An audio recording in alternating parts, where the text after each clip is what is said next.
সন্মুখত অস্মিতা ৰাষ্ট্ৰীয় sub junior Khelo India women pencak silat league 2025 অসমক প্ৰতিনিধিত্ব কৰিব 16গৰাকী পেঞ্চাক চিলাত খেলুৱৈয়ে।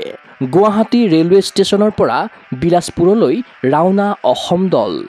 অহা 9ৰ পৰা 12 এপ্ৰিললৈকে ছত্তীশগড়ৰ বিলাসপুৰস্থিত বি.আৰ. যাদৱ ইনডোৰ ষ্টেডিয়ামত 4দিনীয়াকৈ অনুষ্ঠিত হ'ব অস্মিতা ৰাষ্ট্ৰীয় sub junior Khelo India women pencak silat league 2025। Indian pencak silat ফেডাৰেশ্যনৰ উদ্যোগত তথা ভাৰতীয় ক্ৰীড়া প্ৰাধিকৰণৰ প্ৰত্যক্ষ প্ৰযোজনা আৰু পৰ্যবেক্ষণত অনুষ্ঠিত প্ৰতিযোগিতাখনত 36খন ৰাজ্যৰ প্ৰায় 1000গৰাকী খেলুৱৈয়ে কৰিব অংশগ্ৰহণ। এই প্ৰতিযোগিতাত অসমৰ পৰা 16গৰাকী খেলুৱৈয়ে অংশগ্ৰহণ কৰিবৰ বাবে সোমবাৰে গুৱাহাটী ৰেলৱে ষ্টেচনৰ পৰা বিলাসপুৰ অভিমুখে ৰাওনা হৈছে।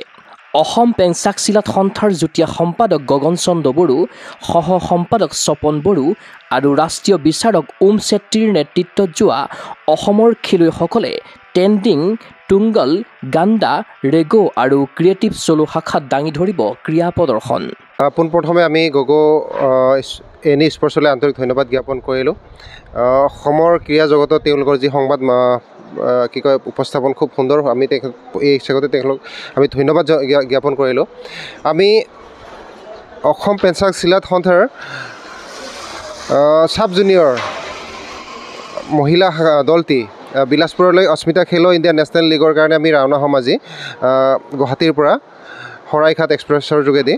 আমাৰ অসম দলটিত মুঠ 16গৰাকী খেলুৱৈ আছে।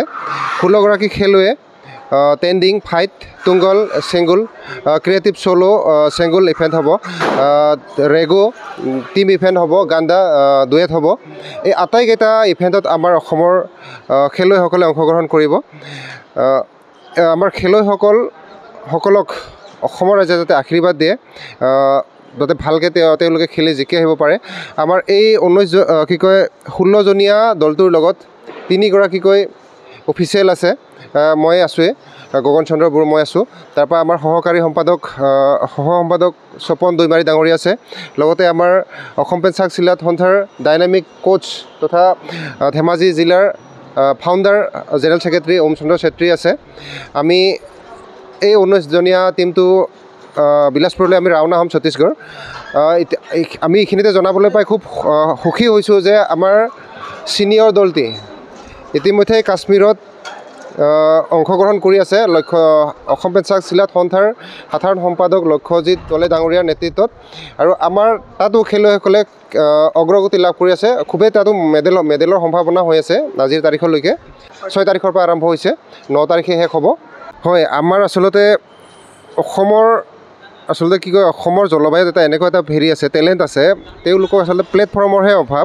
সেই প্লেটফৰ্মটো আমি দি আছোঁ, আৰু সেই দিয়াৰ কাৰণে আমাৰ পূৰ্বৰ ৰেকৰ্ডত অসম পেঞ্চাক চিলাত সন্থাই বহুবাৰ মেডেল পাইছে, আৰু 100% আমি মেডেল বুটলিবলৈ সক্ষম হৈছোঁ প্ৰত্যেকবাৰতেই। গতিকে আমি এইবাৰো আশা কৰিছোঁ আমাৰ প্ৰতিগৰাকী ছাত্ৰ ছাত্ৰী খেলুৱৈ তাত সুন্দৰভাৱে প্ৰত্যেকে মেডেল আমি লাভ কৰিব বুলি আশা কৰিছোঁ। যোৱাৰ আগমুহূৰ্তত আমাৰ খুব ধুনীয়া প্ৰিপেৰেশ্যন হৈছিলে। আমি তিতাবৰত সদৌ অসম ভিত্তিত ট্ৰেইনিং কেম্প কৰিছিলোঁ। তাতে সেই ট্ৰেইনিং কেম্পত আমি তাৰ পৰা আমাৰ খেলুৱৈসকলক নিৰ্বাচিত কৰা হৈছিলে। সেই নিৰ্বাচিত খেলুৱৈসকলক আমি নৰ্থ ইষ্ট জোনৰ যি ডিমাপুৰত অস্মিতা খেলো ইণ্ডিয়া হৈছিলে, তাত আমাৰ ছোৱালীসকলে মেডেল লাভ কৰিছিলে, আৰু সেই মেডেল লাভ কৰা ছোৱালীসকলকে এই প্ৰতিযোগিতাত আমাৰ অসম পেঞ্চাক চিলাত সন্থাৰ খেলুৱৈ নিৰ্বাচন সমিতিয়ে নিৰ্বাচিত কৰি দিছে। ইফালে অসম এৰাৰ প্ৰাক্ষণত গুৱাহাটী ৰেলৱে ষ্টেচনত সন্থাৰ বিষয়ববীয়াই খেলুৱৈ তথা অফিচিয়েলসকলক গামোচা পিন্ধাই প্ৰতিযোগিতাৰ বাবে জনালে শুভকামনা। গগো স্পৰ্টছ এনিৰ সন্মুখত সাব জুনিয়ৰ খেলুৱৈসকলে প্ৰকাশ কৰিলে মনৰ ভাৱ। মই এবাৰ ফাৰ্ষ্ট নেশ্যনেল খেলিম, আৰু মই চ'ল', ক্ৰিয়েটিভ আৰু টেণ্ডিঙত পাৰ্টিচিপেট কৰিম। মোৰ কোচ গগন চন্দ্ৰ বড়ো আৰু চিফু সত্যনাথ বড়ো। মোৰ নাম পৰিস্মিতা নাথ, মই গোলাঘাট ডিষ্ট্ৰিক্টৰ পৰা আহিছোঁ। মই এবাৰ ৰেগ', টুংগল আৰু ফাইটত ইভেণ্ট কৰিম, আৰু মোৰ আশা আছে যে মই গ'ল্ড পাম বুলি।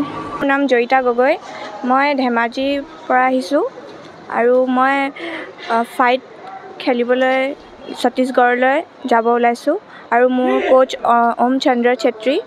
মই ওম চন্দ্ৰ ছেত্ৰী।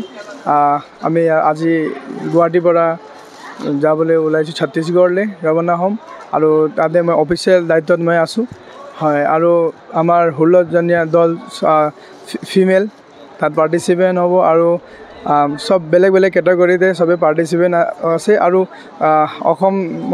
অসমবাসী ৰাইজক ৰিকুৱেষ্ট আছে যে সবে ব্লেছ কৰে যাতে ছোৱালীবিলাকে ভাল প্ৰদৰ্শন কৰিব পাৰে আৰু এইটো আৰু আমাৰ চিনিয়ৰ যোন কাশ্মীৰত হৈ আছে ছোৱালী সিহঁতৰ ভাল প্ৰদৰ্শন চলি আছে আৰু first of all Assam pencak silat এছ'চিয়েশ্যনক থেংক ইউ ইমান ছোৱালীবিলাকক ভাল এটা চান্স পোৱাৰ বাবে আৰু নৰ্থ ইষ্ট এতিয়া অলৰেডি চিলেকশ্যন হৈছে নাগালেণ্ড ডিমাপুৰত তাৰে ছোৱালীবিলাকে আহিছে তো যাতে আমি বিশ্বাস আছে মানে বিশ্বাস মনত আছে যে সিহঁতি ভাল কৰিব তাত যিমান আশা তাত ভাল হ'ব লাগে আৰু মেডেল লাগিব প্ৰাইজ মানিও পাব সিহঁতি গ'ল্ড মেডেল 10,000 ছেকেণ্ড 6,000 আৰু ব্ৰঞ্জ 4,000কৈ পাব উল্লেখ্য যে ছাব জুনিয়ৰ অসম দলটোক শুভেচ্ছা জ্ঞাপন কৰিছে অসম পেঞ্চাক চিলাট সন্থাৰ সম্পাদক লক্ষ্যজিৎ দলে ক্ৰীড়া অনুৰাগীৰ আশা বিলাসপুৰত ৰাজ্যৰ বিজয় ধ্বজা উৰুৱাই অভিলেখ সংখ্যক পদক জয়ৰ কৃতিত্ব অৰ্জন কৰক অসম দলে চিন্ময় বৰাৰ প্ৰতিবেদন Gogo sports any physical education বিষয়ত ডিগ্ৰী পাঠ্যক্ৰমৰ কাৰণে অসম তথা উত্তৰ পূৰ্বাঞ্চলৰ প্ৰথমখন শিক্ষানুষ্ঠান